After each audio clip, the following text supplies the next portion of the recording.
CC kaamirada ayaa duubtay Sasha Samsudin oo ku soo laabatay gurigeeda kadib markii habeenkii saaxiibadeed ay kula maqnayd bartamaha magaalada Orlando ee Florida. Saacado yar kadib, booliska ayaa ka helay sariirteeda iyada oo meyd ah, iyaga oo aan wax cadayna ka helin cidda geysatay dilkeeda. Waxaa dhab ah in habeenkaas uu ahaa mid argagax badan, sida uu qof walba qiyaasi karay. Xitaa waardiyaha iyo qofulada ku shaqeeya korontada ee electronic locks-ka ee guriga ama kaamirooyinka ma aysan ahayn kuwa safe ah. Cameras, we're never truly safe. Aynu eegno kiiska cabsida iyo hororka ah ee Sasha Samsudin. Sasha Samsudin.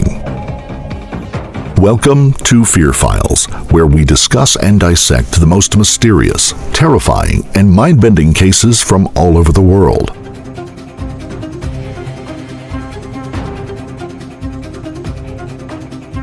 Sasha Samsudin, oo 27 jir ayaa ku kortay bartamaha magaalada Florida, kala qalin jebisay University of Florida. waxay shaqo ka heshay isla magaalada Orlando iyadoo noqotay maareeyaha warbaahinta bulshada ee Pearson, waana shirkad liiga waxbarasho bixisa. Sidoo kale waxay ahayd tabaruc joogto ah oo ka tirsan ururka guryaha ee Orlando. This is Sasha promoting apartment complexes as part of her volunteer work. Hi, I'm Sasha with 407 Apartments TV. We have our 4-4 that we're going to be looking at today. oo haddii aadan aqoon u lahayn Orlando, waa magaaladii uu ka dhacay kiiskii caanka ah ee Anthony, kaas oo aan mar kale ka sheekayn doono. Sidoo kale waxay daris u tahay darjiinooyinka caanka ah iyo goobo caweys oo aad u qurxoon. Sidoo kale waxay leedahay taalada quruxda badan ee ciyaaraha qobka ciyaarka ee bartamaha Florida. Sasha waxbarashada kadib waxay shaqo ka bilowday waaxda suuqgeynta ee Pearson, laakiin si dhaqso leh ayay kor ugu kaceen darajooyinkeeda. Ugu dambeynna waxay qabatay jagada agaasimaha howlgallada, taasoo ahayd jago sare. Sidoo kale inta badan dadka ayaa dhayalsan jiray Sasha sababtoo ah muuqaalkeeda ayaa ahaa qof aanan ahayn sida laga filayo. Sidoo kale saaxiibteed ayaa sheegtay in Sasha ay ahayd qof aad u kulul nolosha shaqada iyo tan xisbiga. The life of the party and full of enthusiasm. 2015 Sasha waxay heshay guri dabaq ah oo u qalmo in lagu xayeysiiyo mid ka mid ah muuqaaladeeda. Gurigaas ayaa leh meelo jimicsi, barkad, beero la qurxiyay. Sidoo kale ammaanka ayaa ahaa wax cajiib ah sababtoo ah ammaanka farshaxanka guriga waxaa lagu rakibay qufulo digital ah oo lagu heli karo oo kaliya koob, accessible only by code. sidoo kale waxaa jiray kaamirooyin ilaaliya albaabada laga soo galo qayb kasta iyo foobyada muhiimka ah. Sasha waxay ahayd mid aad u faraxsan sababtoo ah waxay heshay meel iyada u gaar ah oo ay xayeysiinta ku samaysato, sidoo kale ay ku nasato. wax walaa ahna kama qabin sariirteeda ammaanka ah. Place, or at least so she thought. maalin Jimco ah, Oktoobar 16, 2015 ayay ahayd maalintii ugu dambeysay ee xilli ciyaareedka kubadda cagta magaalada Orlando. qof kasta oo kubadda cagta taageera ayaa ku sugan halkan. Sidoo kale Sasha iyo saaxiibadeed oo isku soo qurxiyay dharka guduudan ayaa taageerayay libaaxyada magaalada. Sasha iyo saaxiibadeed ayaa u baxay goobta loo yaqaan Side Park si ay ugu damaashaadaan iyagoo ciyaaraha qobka ciyaarka ay caan ku tahay magaalada Orlando ku caweynayay. Abaar 12:30 oo subaxnimo ayay u sheegtay saaxiibkeed Anthony inay baxayso, balse ma uusan garanayn inay aaday guriga ama baar kale. subaxii xigay wuxuu fariistay maqaaxi ay isaga iyo Sasha ku talagaleen inay ku quraacdaan, laakiin marar badan uu kool gareeyay kamaysan qabin telefoonka. wuxuu u maleeyay inay seexatay. Anthony cuntadii ayuu iska cunay. saacado badan ayaa gudbay oo aan wax war laga haynin. wuxuu la xiriiray laba saaxiibadeeda oo aad ay iskugu dhawaayeen, Katie iyo Megan, si uu u ogaado bal inay war ka hayaan, laakiin iyaguna walba kama hayn. Sasha maalinkaas gacanta waxay ku wadatay hadiyado ay u talagashay xaflad ilmo yar ah. saaxiibadeed waxay go'aansadeen inay aadaan gurigeeda oo ku yaal geerishka baabuurka la dhigto oo ku yaalo xaafadaha kore ee magaalada. waxay heleen gaarigeeda oo hadiyadihii ay u soo iibisay ilmaha yar kursiga dambe ee gaariga saaran.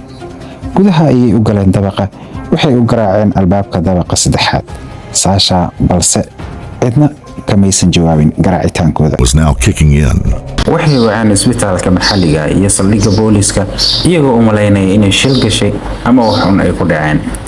ugu dambeyn booliska ayaa soo gaaray gurigeeda. wuu maqnaa waardiyaha Stephen Dexbury, balse ogolaansho kadib gudaha ayay u galeen aqalka Sasha iyada oo saaxiibadii Sasha ay dibadda ku sugan yihiin. askarta ayaa si degdeg ah u baaray gudaha. wax walba waxay ahaayeen kuwo hagaagsan, ma jirin calaamado dagaal. mid ka mid ah saraakiisha ayaa si qoto dheer loo eegay qolka jiifka. joodariga raaxada ayaa u duubnaa qaab tuba ah oo aan caadi ahayn. dhinaca kale ayay ka arkayeen gacan laaban oo soo baxsan. And on one side, a limp hand protruded. waxay heleen Sasha Samsudin oo si xun loo garaacay lana ceejiyay meyd ayayna ahayd. baarihi caafimaadka ee baaray meydka Sasha ayaa sheegay inaanu weligii arag jabniin xun oo qoorta ay ka jabtay Sasha. si adag ayay ula dagaalantay qofka soo weeraray. gacmaheeda waxaa daboolay dhaawacyo badan, laakiin saaxiibadeed waxaa ku filan geerida Sasha oo ay ogaadeen maalmaha soo socdana ay murug badan mari doonaan iyaga iyo qoyskeeda. markastoo ay soo shaabaxdo geerida shakiga leh ee gabadha 30 jirka ee reer Orlando. Sasha Samsudin meydkeeda waxaa la helay habeennimadii Sabtida gudaha gurigeeda oo ku yaala xaafadaha kore ee Orange Avenue. booliska ma soo saarin wax faahfaahin ah, laakiin asxaabta iyo deriska ayaa sheegay inay la yaabeen markii ay maqleen arrintan. Sasha Samsudin's waxay ahayd gabar caadi ah oo jecel madadaalada. iyadu ma ahayn mid aad u faan badan oo aad u qaylo badan. waxay ahayd gabar aamusnaan badan, sidaa darteed waxay u muuqatay inay qof walba la jaan qaadi kartay. sidaas waxaa booliska u sheegay Matt Moriarty oo ah deriskeeda. Gabriella Borman ayaa sidoo kale booliska u sheegay, waan ka walaacsanahay sababtoo ah runtii ma aqaana sida loo dilay. waxaa jira qof halis badan oo ku nool dhismayaasheena. ma jirin calaamado muujinaya in loogu soo galay qolka. waxay u muuqatay qofka dilay Sasha qof si ku talagala ay u soo dhaweysatay. guriga waxaa aad uga soo urayay warankiilo baasha la lahaay. waxaana baaritaan lagu sameeyay jirkeeda, waxaana la ogaaday in lagu shubay dawada wax lagu nadiifiyo ee warankiilo, taasoo la micno ah isku day lagu baabi'inayo baaritaanka DNA-da. sidoo kale sariirteeda ayaa lahayd plaster midab leh oo lagu shubay, laakiin si kastoo iskugu dayay inuu daboolo raadkiisa ma ahayn mid daboolmaya. sidoo kale kursiga musqusha ayaa laga helay suulashiisa dabolka hoose. sidoo kale tubada dusheeda waxaa looga tegay gondom. Dusted the hardwood floors throughout the apartment, revealing several size 9 shoe prints. DNA had meanwhile been retrieved from Sasha's chest. waxaa baaritaan lagu sameeyay 33 jirka Stephen oo ahaa waardiyaha guriga. in ka badan 5 bilood wuxuu ahaa xaasle. waa mujaahid ka tirsan ciidamada cirka ee Mareykanka, wuxuuna helay shatiga waardiyaha horaantii sanadkaas. intii lagu guda jiray wareysigiisa waxa uu u sheegay booliska in Sasha ay timid albaabka laga soo galo guriga abaara 45 daqiiqo oo subaxnimo, iyada iyo 2 dumar ah oo kale, laakiin ma haysanin aqoonsi iyo furaha intaba. laakiin midaas wuxuu yiri waan la qabsaday sababtoo ah markasta oo ay soo sarqaamaan way soo iloobi jireen furaha foobka. waxa aan u sheegay in aan loo ogoleyn qofna inuu aado dhismaha iyada oo aan cadeynin inay degan yihiin iyo in kale. waxa aan u sheegay in aan loo ogoleyn qofna inaan u daayo dhismaha iyada oo aan la cadeynin inay degan yihiin iyo in kale. laakiin nin kale ayaa soo galay albaabka, kaasoo iska qarinayay Sasha balse arkayay inay sarqaansan yihiin. inkastoo booliska uu baaray dhowr dabaq ka hor inta aanu helin Sasha. booliska ayaa u baahday macluumaad dheeri ah oo ku saabsan dhaqdhaqaaqa Sasha ee habeenkaas. meel u dhow oo wax 1 mayl camal u jirta guriga Sasha ayaa lagu caweynayay saqafka sare. kaamirooyinka u dhow goobta ilaa meesha lagu caweynayay ayay baareen booliska. waxay arkeen Sasha oo aan xasiloonayn oo dadka dhex maraysa. sidoo kale 2 gabdhood ayaa iyagana ku ciyaarayay goobtaas caweyska iyo tamashlaynta. CC kaamirada ayaa duubtay Julia iyo Geoff, iyaga ayaana la soo xiriiray booliska.